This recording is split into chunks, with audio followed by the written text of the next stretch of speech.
Well, hello and welcome. I'm your host, Sam Knowles. Welcome to the latest end-of-season wrap-up of Data Malarkey, the podcast about using data smarter. We've now completed 6 seasons. That's 6 seasons of the podcast. And this greatest hits episode is the 44th episode that we've put out since Data Malarkey crawled out of the primordial podcast soup back in March 2023. In Season 6, we've had the pleasure of meeting and welcoming 2 marketeers who are actively applying the learnings of behavioural psychology and neuroscience to creating smarter brand communication. The man who created McCoy's Crisps and now spends his time guiding startups on the fundamentals of branding. One of the world's finest psephologists, a publisher who uses data to bring about gender equity in academic research, a champion of numerical plain speaking, who's changing how Britain's utilities and financial services businesses communicate data, and a data privacy pathfinder from the legal world who's read every word of the GDPR and the EU AI Act, understands them, and actively applies them in her day-to-day work. No one could ever accuse Data Malarkey of not being eclectic, or indeed Catholic, in our choice of guests. And as usual, every one of our guests makes genuinely smarter use of data in their day-to-day jobs to make life clearer, more straightforward, and easier for their customers, consumers, and the world at large. Also, as usual, and despite their radically different domains, there's very much more that joins them together in common purpose on using data smarter than what keeps them apart. Let's start with an area that's long been controversial: the uses and frequent abuses of neuroscience to create more impactful marketing programs. Candidly, there's been a huge amount of neurobollocks spoken about the application of what psychologists and neuroscience know about how the mind works to marketing. And while I still use Twitter or X, the @neurobollocks profile was a regular source of much pleasure and inspiration. Cristina de Balanzo is the founder of research company Walnut Unlimited. She told me how she and her colleagues avoid straying into that neurobollocks territory and steer clear of oversimplifications. Now, listen, when I was retraining as a psychologist in the early 2000s, brain scanning techniques were starting to gain real traction in the field. Everyone was repeating classic experiments with the overlay of MRI and functional MRI scanning. And they were saying, look, this is the bit of the brain that does that when we do this, and this is the bit of the brain that does that. And I think it was understandable because there were these new toys to play with, but it wasn't fundamentally terribly enlightening or helpful. I'm sure you know it too. There's a brilliant Twitter X account called @neurobollocks, which shows not just marketing, but all sorts of areas, coaches and all sorts of areas that make overly elaborate claims. How do you avoid straying into that, shall we call it, neurobollocks territory? Because it's tempting, we see these things happening. It is tempting, but I think so. One has been, and myself and my colleagues, we have been basically pioneering the world of neuroscience into the world of market research. And I think when we started, it was like AI now, which probably you're going to ask me about that. But AI, right? So it's like maybe, but is that at the beginning, like in the high moment, it's everyone.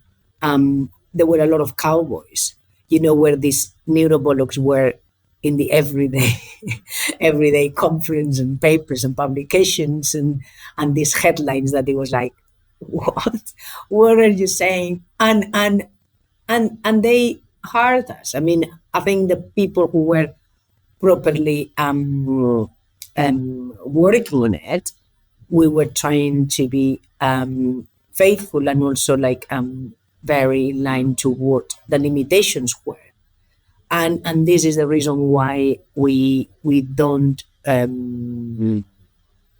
use neither this pop science that people are very in tune to. It sells a lot, right? So if you talk about the right and the left part of the brain, everybody loves it.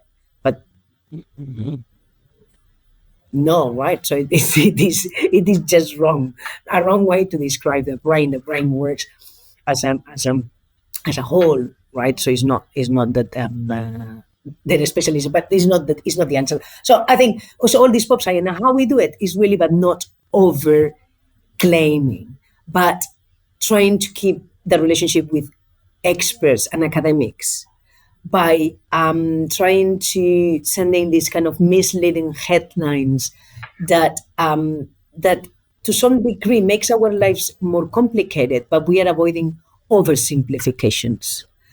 And we always, as a team, try to have like the building as Brian Ibar as well, building these bridges between academia and business. So we are always keeping an eye on what's happening in the academia and bring those learnings and applying to us. So when we have a challenge of a new need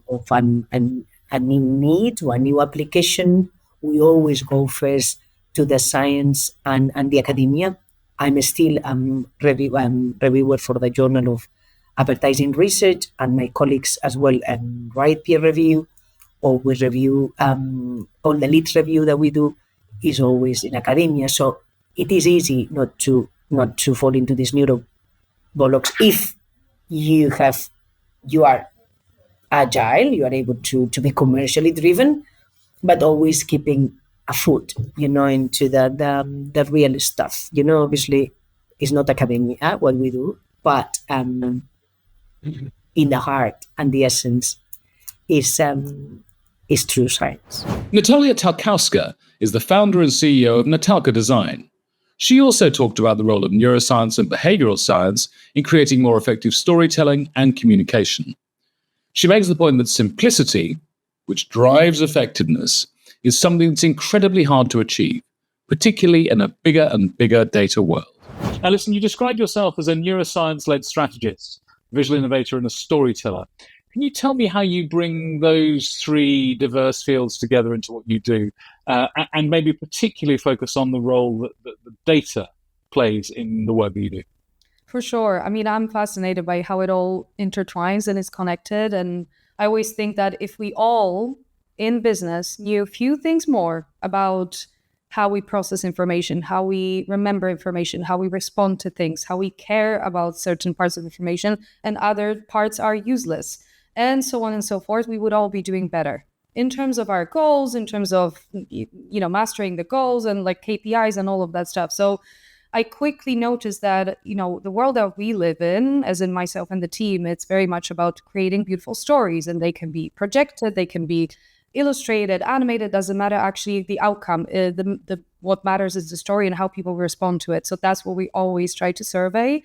And through the years, I quickly noticed that I've been doing these kind of neuroscience-based techniques, strategies, whatever you want to call them, behavioral approaches without knowing even, because we were just kind of always looking at it, kind of what's the response, where's the eye tracking going, which page has been looked at the most, which hasn't, what are people responding to, why are they not responding to here, and so on and so forth. We don't want to get too deep because it gets quite geeky and only some people care about that. I bet you do, but not maybe all the audience. But long story short, it just fascinates me how everything's connected. Now, if you're lucky enough, I always say that you can see, then visual communication is really the top way of communicating. But I always say the caveat is don't forget the words, don't forget the story, because sometimes what people think is like, oh, visuals. Yes, that's great, but we need context, we need intention, we need a flow, and we need a easy, simple structure for people to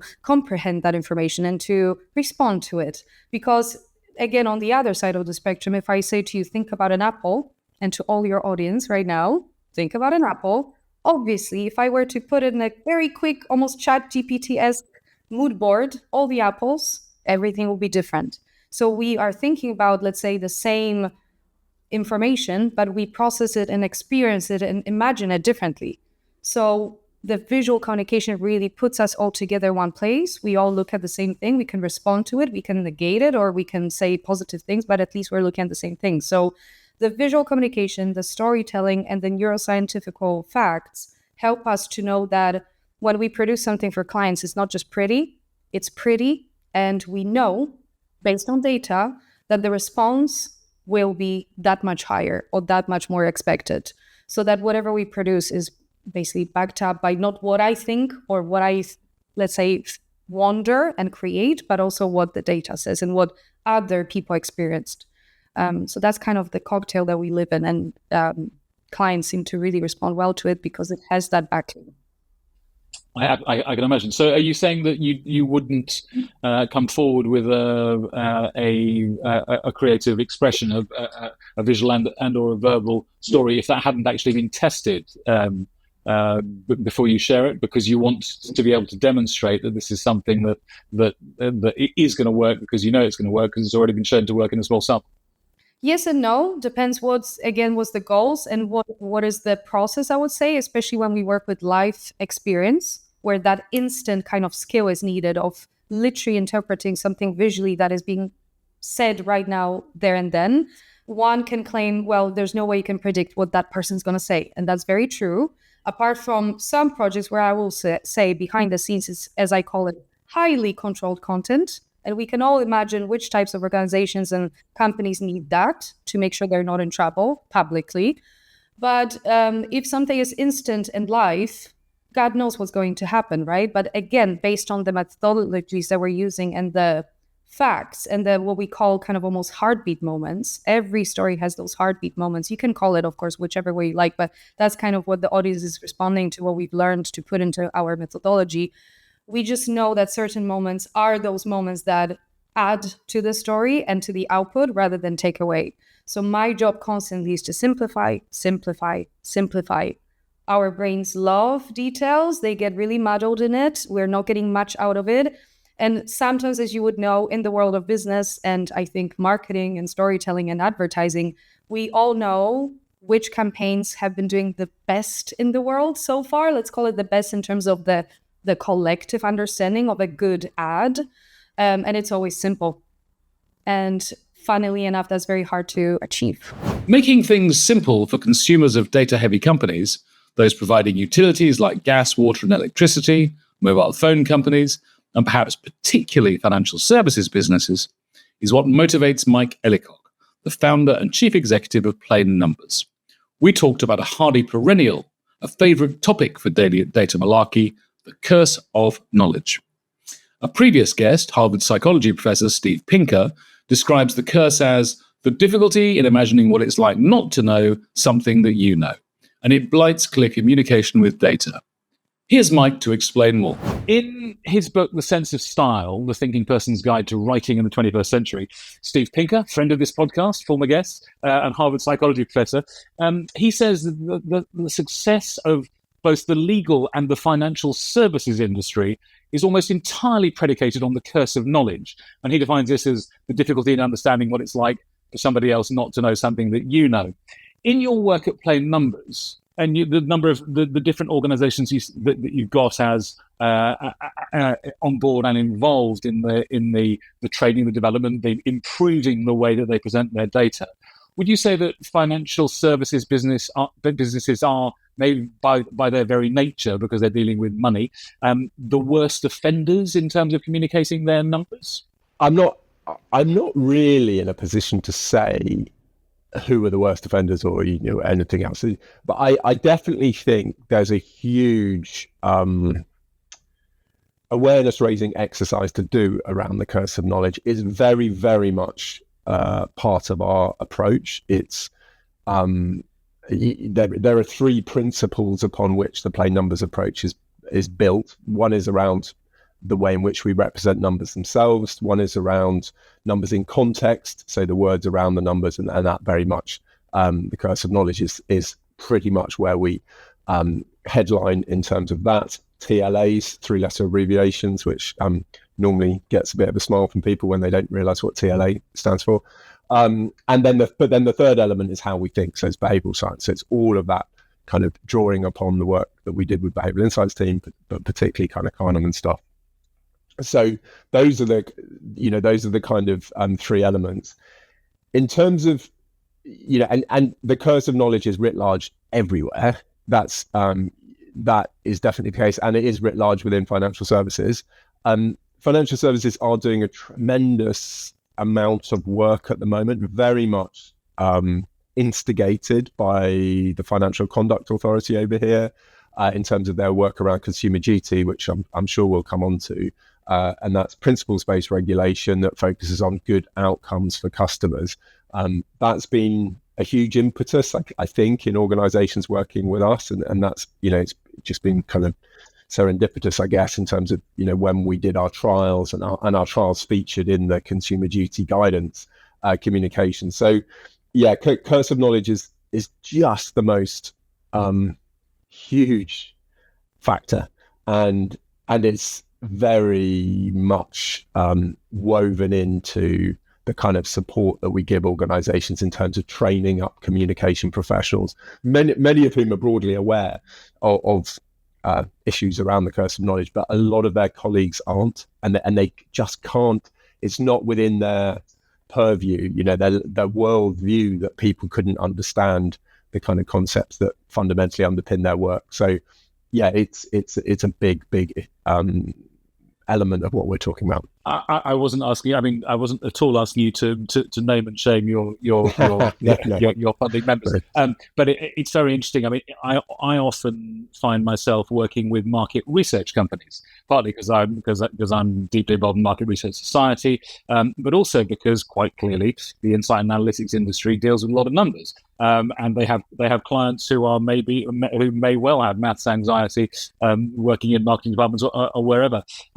I would say that they are among in the areas that I work, the areas that I train. Market research companies are among the worst offenders, but also among both the quickest learners and the most enthusiastic to bond those principles. And I get a sense from you that it's the same with the financial services business.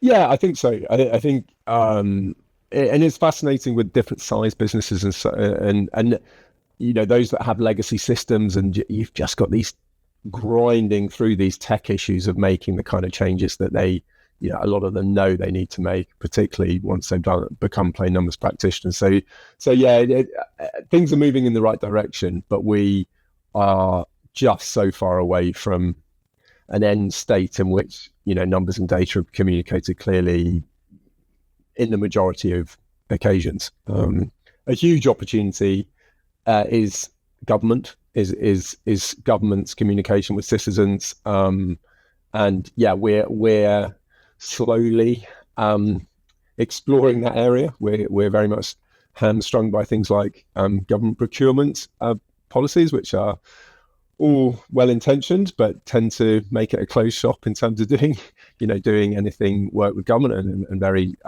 much kind of shut down innovation. But hopefully we'll get there. I think we're probably going to have to do kind of proof of concept stuff a little bit like we did at the start with the trials supported by the Bank of England back in 2021. But we'll get there. The General Data Protection Regulation, the GDPR to its friends and enemies, has had a pretty bad rap from many quarters, particularly in the UK, and perhaps particularly since Brexit. Many feel that its complexity makes it very much more at home to the curse of knowledge than it might otherwise be. But for Alice Wallbank, an expert lawyer on data privacy from the law firm 6’s, the GDPR is absolutely, unequivocally, a force for good. She explains why, as well as detailing the hidden costs of GDPR. Now, you mentioned that initialism, that infamous initialism GDPR a couple of times. Quick fire question for you: good or bad GDPR? Is it good? Is it good for lawyers advising businesses on potential pitfalls, or is it achieving what the EU intended in terms of actual data privacy for individuals? What a brilliant question. Unequivocally a good thing. Absolutely, without a shadow of a doubt. A few things I'll say about the GDPR. Number one, it came in, we first saw it looming over the horizon in 2016, and then it became operative in 2018. But it is actually based on a directive which came in 1995. 1995, so, pre-fridge-like emails. I mean, how extraordinary that a piece of legislation that people were forward-looking enough and intelligent enough to have a think about what was coming over the horizon and to try and put something in place, which even today is, it has not changed much. It is still there. It has been refined a little bit with various court cases and so on. it is hugely influential worldwide. I was reading something only the other day about a fine which has been imposed now in Nigeria against one of the big tech companies, $200 million. The very kernel of that claim that they're making against these tech companies is that although in Nigeria there is a general data protection regulation called the Nigerian DPR, tech companies are not taking data protection as seriously in Nigeria as they are in Europe and the UK for, they say, discriminatory reasons. And so it is a useful tool, not just within Europe. I mean, it is influential the world over, and with some very interesting effects in the US, which is obviously coming from a very different place from a kind of legal landscape point of view. Just one more thing to say about the GDPR. If you read Article 1 of the GDPR, it says two things. Number one, it says, this regulation is here to protect the fundamental rights and freedoms of individuals.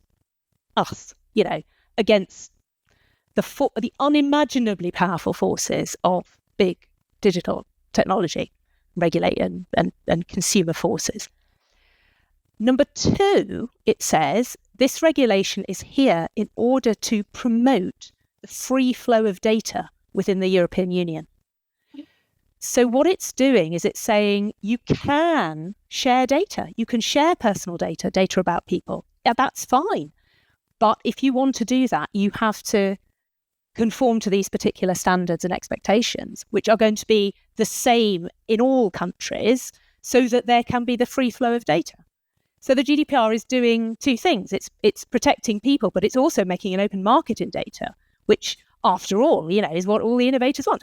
And if we didn't have it, I argue that we would have the situation where, in a panic, a lot of nations would have closed down data flows completely because there wouldn't be anywhere safe to send it to. And we'd have massive data localization, which is a thing that goes on in some countries in the world now for economic and political reasons. What a shame that would be. And actually all these exciting projects and products and apps and, all this stuff wouldn't be happening. So I'm a big fan. Very good. I love the fact that you point us to the first 2 points in Article 1. You've read the whole thing probably many times. You can probably recite it. But I love the fact you point us to something in Article 1. What about the hidden costs of GDPR? I know you've written about this topic recently. I have. When we think about data, we think about data being a kind of ethereal thing that sort of floats above us from cloud to cloud in some kind of insubstantial way. Of course, that's not true. Data is a deeply physical product that relies on a lot of resource, and it needs somewhere to be stored, and it lives in places that need a lot of cooling and a lot of water and so on. So actually, it is deeply really part of the conversation we all need to have about, the environment and where we're heading. And the GDPR is very interesting from that point of view because it plays on both sides of that, if you like. On the one hand, all the stuff about making sure you've got a good reason for keeping data and that you can only do it within certain parameters and you've got to throw away all the data you don't want. All those rules in the GDPR obviously help that mission, if you like, not to use too many resources. But there are other bits that are more problematic. Every time we exercise rights in relation to our personal data, we're forcing the people holding that data to be holding it in ways that means that it's easily accessible, which is, of course, more expensive. So it's quite a complicated interplay. And, I haven't got the answers. I'm hoping that people more intelligent than me have the answers. But it's it opens up a lot of interesting conversations about where we're heading with data. As a data privacy pathfinder, Alice has a particularly nuanced understanding of the direct impact of Britain's leaving the European Union on all things data. She goes on to explain. Since the UK left the EU, I remember there was a lot of talk by both the disgraced former Prime Minister Johnson and his disgraced lackey Cummings about GDPR not applying. But since the UK has left the EU, have things got better or worse for companies and citizens in particular in the UK? I'm being parochial for a moment. a really interesting question.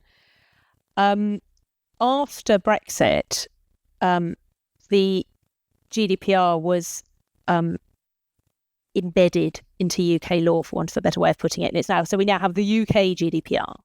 So we do have something with basically the same wording for the moment. There's a few little tweaks and things that they've made, but it is essentially the same idea. And we still have the Data Protection Act, which is a sort of the other enormous pillar of data protection law in the UK. So to that extent, things haven't really changed. And we've still got the regulator, the Information Commissioner's Office, the ICO, which is the main personal data regulator. So to that extent, actually, as yet, things have not diverged very much. There's been a bit of an attempt by the previous government to make some reforms. And actually, interestingly and somewhat unexpectedly, it's been taken up by the new government as well. So we are expecting a bit of a reform bill to go on, and they're going to have a think about some of the more difficult definitions. They're going to have a think about new and benign uses of data, which have really surfaced since the GDPR was incepted, particularly in things like health research, scientific research, and so on, trying to make the balance a little bit easier for in a good cause, if you like. There is a big reason, though. It is possible that we could diverge, and suddenly they would decide that actually they don't want this very, very restrictive, in some people's view, data laws. But there's a really good reason why that won't happen, I don't think. And that is because, it's a sort of trade question, like the rest of Brexit, really, in that we want to still be able to send data to the European Union and to all those countries who, off the back of our certification, if you like, under GDPR, we can send data to. And as soon as we have laws which are markedly less restrictive than the GDPR is, then we will lose that accreditation, the adequacy decision, as it's called, which will make data flow very, very difficult, which will have not a good effect for innovation, for business, for anybody, really. Ilan Shem is the Vice President for Corporate Responsibility at the leading academic publisher Elsevier. She's also Executive Director of the Elsevier Foundation. Here she describes how the foundation makes smarter use of data to level the playing field for women scientists on inclusive research, with a particular focus on inclusive health. The Elsevier Foundation has also had a strong focus over the years on technology. Let me say a couple of stats to kind of help you and help understand a bit more about it. So it's been going about 19 years, so almost 2 decades. We have had about $1 million and a half per year. So it's targeted funding.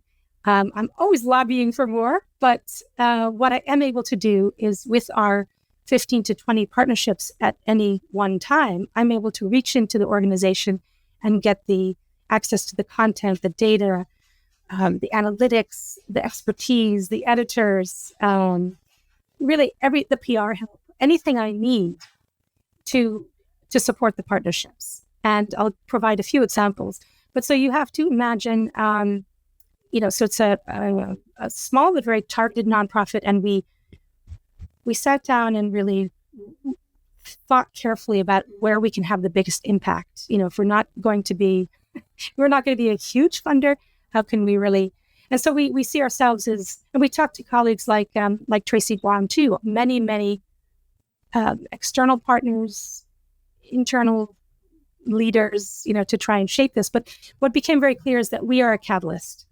We can play this early stage funding role and help organizations provide that proof of concept. So, they get a chunk of money. It's usually never more than $100,000 a year, between $25,000 and $100,000 a year. But it's enough to kind of get the idea going.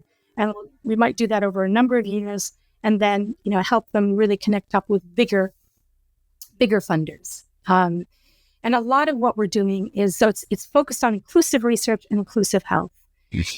And so, for instance, it's underrepresented. It's the underrepresented. It's the underserved. So, for instance, in research, you would be talking about women scientists, scientists in developing countries.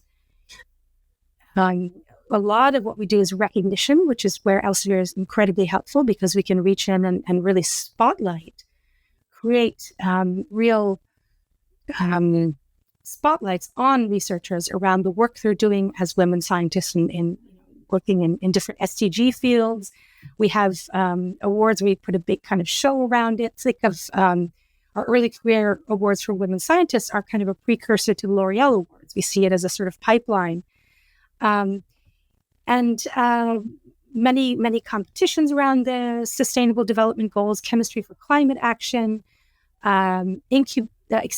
So we work with the Falling Walls Foundation. We bring in 20 talented women, early career women a year at this moment when they're ready to kind of break through in their careers, and they get training throughout the year, 2 big gatherings. They take part in this annual huge conference they have where they end up moderating panels, serving on roundtables, but they also get this recognition and spotlight. And we added a breakthrough award there for women scientists. So it's a whole kind of program, which is really wherever there is need, we come in. But we also do in-kind. So for instance, we worked with the European Women Rectors Association over the last months, and we did 15 podcasts with European women rectors, working at the upper end, the research leader end of women scientists, to create role models at that level too.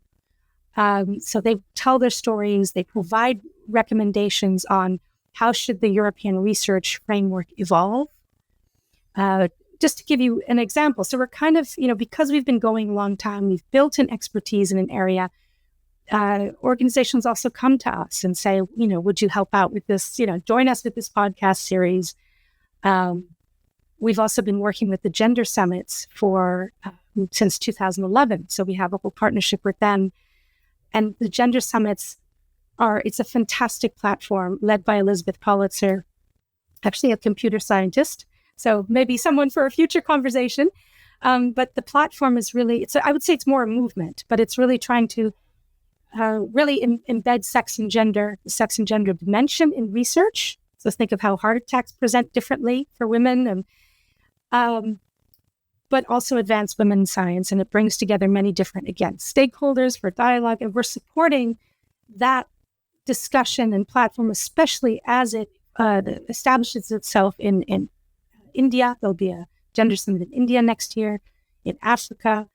And so there's a whole kind of, I would say, a collection of, or community of experts and partners that we have worked with over the last 19 years there that we're part of. On the health side, we're really looking a lot to the Global South.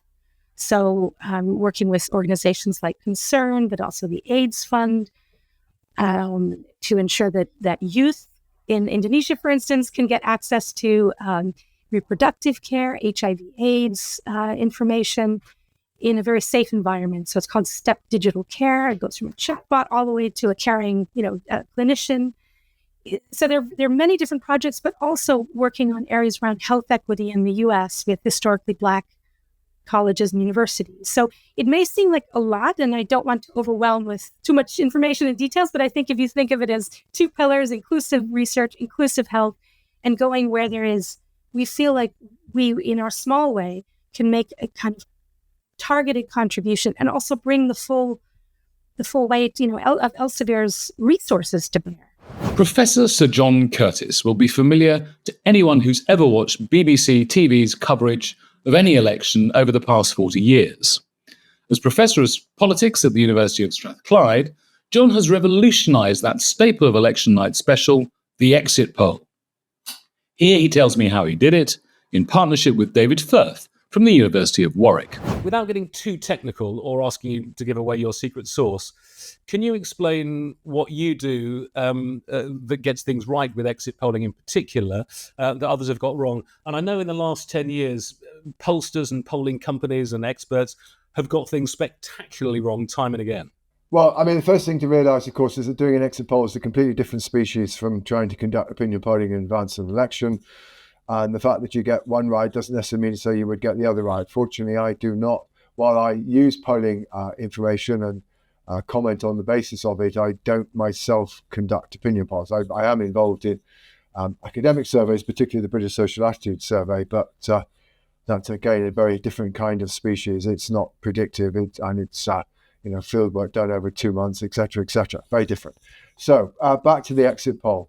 So basically, the big difficulty with conducting exit polls in the UK, which is pretty much unique to the UK, is that we do not count the results of our elections at the level of polling stations. And of course, any exit poll is simply going to be done on the basis of a sample of polling stations. Right? All you could do is say, well, we're going to set no polling stations, and we hope on the basis of having talked in those polling stations that we can come up with an accurate result. But because we don't count at polling station level, it's therefore impossible to know whether any sample of polling stations is or is not representative of the country. You can attempt to use census data and various other things to try and guess. And the crucial observation that David Firth came up with, it's kind of obvious once you say it, is that while it is true that the level of support for political parties varies dramatically from John O'Groats to Land's End, at least in a normal election, we might come back to 2024, the variation in the change in support between the parties is much less. And that therefore, pretty much any sample of polling stations where what you're trying to do estimate is not the level of support, but the change in the level of support, is likely to give you pretty valuable information, particularly if you then also take into account differences in the characteristics of the polling stations or the constituencies in which your polling stations are located. So therefore, what you need to understand is that basically, actually, the exit poll is not one exit poll, it's two. Because what we do is to compare, wherever possible, the results of the exit poll that we conduct this time with the results of the exit poll that we conducted last time.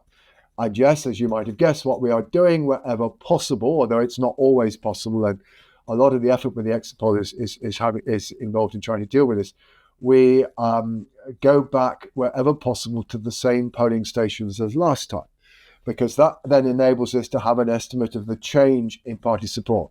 Okay, it's the only way you can do it. That has various advantages, like basically, if the people who were willing to respond to the exit poll last time were biased, i.e. maybe conservative voters were less willing to participate, so long as that bias is constant between elections, then it doesn't make any difference because you're trying to estimate the change, not the level. So basically, therefore, and then sometimes we do have to change the sample because maybe the pattern of party competition changes, or sometimes, polling districts change their boundaries, or somebody puts a whole new housing development somewhere, and we go, hang on, no. And then we have to engage in some quite difficult work, which Roger Mortimer at Ipsos is primarily involved in, of taking census data and using census data to try, together with local election data, to try to identify which polling station in the constituency might be most typical of that constituency, such that you can use the result in the constituency last time. But you always want that to be a minority of your sampling points. So basically what you therefore get out of the exit poll is around 130 estimates of the change in vote share since the last election. You know a lot about the characteristics of the constituencies in which those polling locations are embedded. And so you then use those 130 estimates, you then model them statistically to try to identify the sources of systematic variation. And then basically the seed estimate, from that, you obviously have from that you basically get a sequence of equations that you can solve in order to try to come up with a predicted outcome for each party in each constituency. So you can solve those equations. But then the other trick is that, if, for example, the estimate is that the Conservative Party would get 48% of the vote in the constituency and the Labour Party would get 47%, we don't count that as Conservative 1. We say, well, that might be Conservative 0.53, Labour 0.47, probability of winning. And the figures that you then see on screen is basically the sum of the probabilities that we estimate of each party winning each constituency. One other thing I should then say at this point, the aim of the exercise is simply and only to estimate the outcome in terms of seats across the country as a whole. Although estimates are made available for what goes on in each individual constituency, anybody with any statistical nous will know that those are much more problematic than what you get in terms of the national totals, because with the national totals, you're basically assuming that whatever errors you make will cancel out, okay? So I get somewhat annoyed when people say, oh, but you got my constituency wrong. And I go, well, what do you expect? We do not claim to get each individual constituency right. It's just simply a guide as to what you might be wanting to look out for. The point of the exercise is to get the national vote totals correct. And we're not attempting to say how middle-class people voted, or working-class people, or graduates, or whatever. We don't collect any of that information. It is literally and utterly focused on what's going to be the composition of the next House of Commons.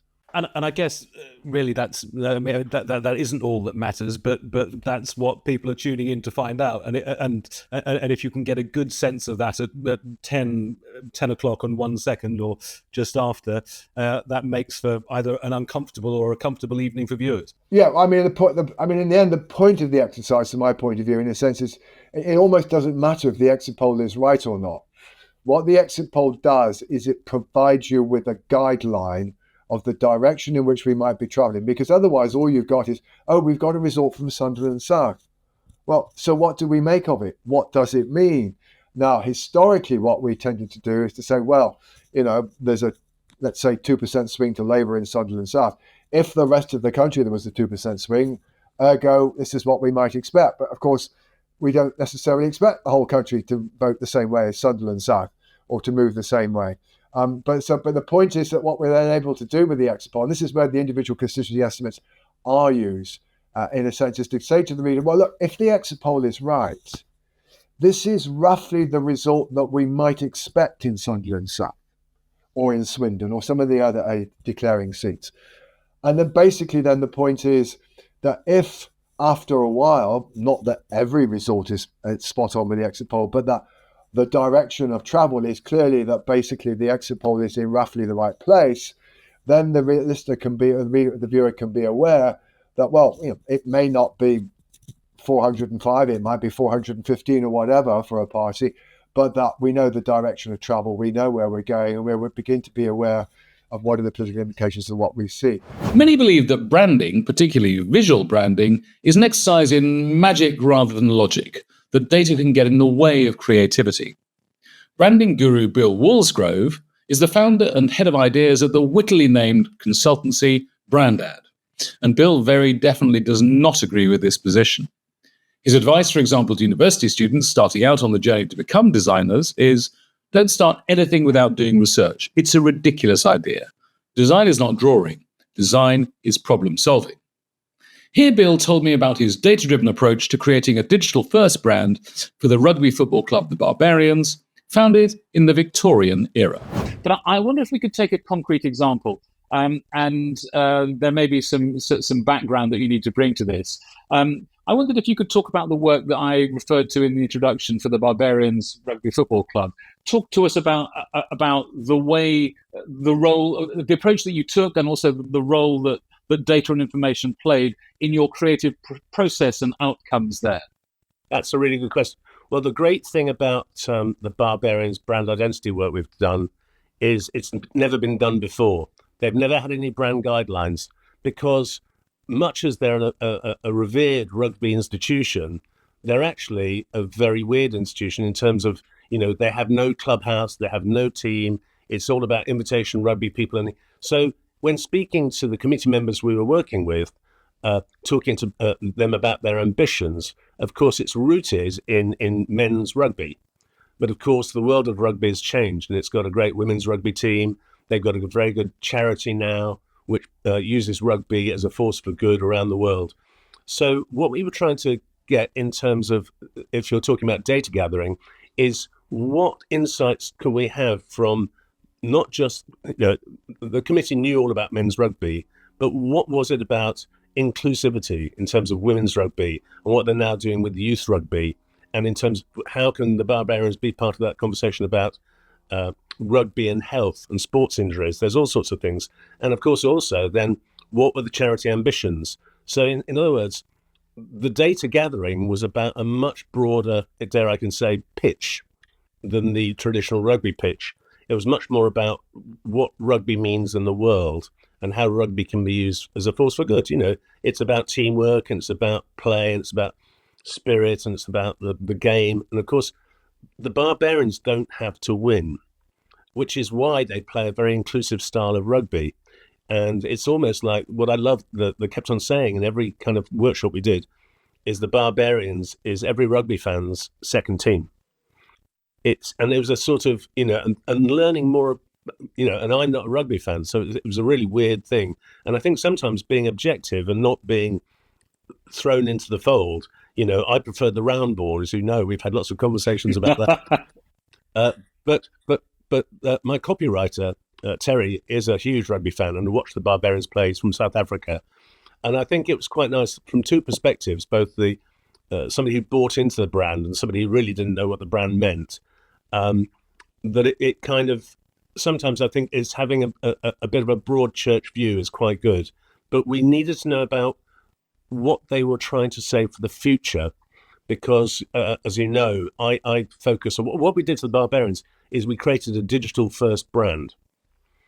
And that digital first brand is based on the woven monogram of a shirt that was designed 130 years ago. So it's quite a really interesting thing to say, how do you take something which has a sort of, you know, is quite iconic, but how do you take it into the digital world?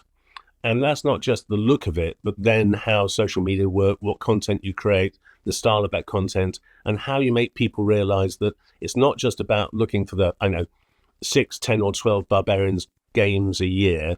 It's actually the Barbarians are doing something every day of the year through the charity, through their work with schools, through their work with, you know, trying to get more and more people to be interested in what rugby can be. So, you know, their world had changed, but they needed to tell us how their world had changed. And finally, as you can see over my shoulder, since it's Christmas, we wouldn't close this episode without a Christmas party Singalong. In my discussion with data privacy pathfinder Alice Wallbank, we were treated to a Data Malarkey first.